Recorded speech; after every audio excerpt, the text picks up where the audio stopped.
Today we're hitting you with another trend alert, the how to do the Bezos Eyebrow Burnham TikTok trend. And we'll be going over how you can do this using a free ready-to-use template. Not only this, but if you stick around to the end, we'll be showing you how you can use this trend for your brand or business. Let's get into it.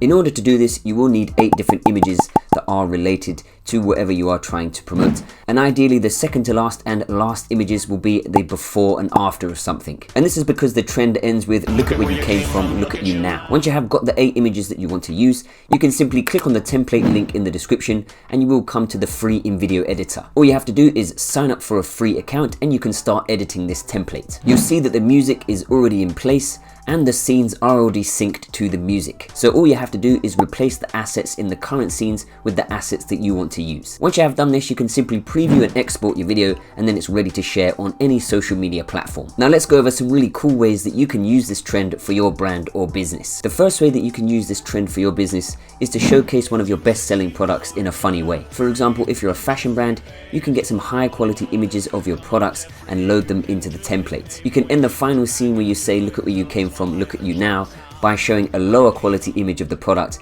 and then a really super high quality image of the product to show how far your brand has come. Another cool way that you could use this trend for your business is to show some behind the scenes footage of your service or product being created. So for example, if you're a web designer, you could have some cool images of mock-ups of websites that you've created, and then for the final scene you could show a really outdated website saying look at where you came from, look at you now, and for the look at you now, the website could be an updated version of the site that you've created. If you found this tutorial useful, make sure to give the video a big thumbs up and do let us know down in the comments below what trends you would like us to cover next. Also make sure to check out the playlist we've created with all of the top TikTok trends for 2021 with ready to use templates. This is Elliot with InVideo and I'll see you in the next one.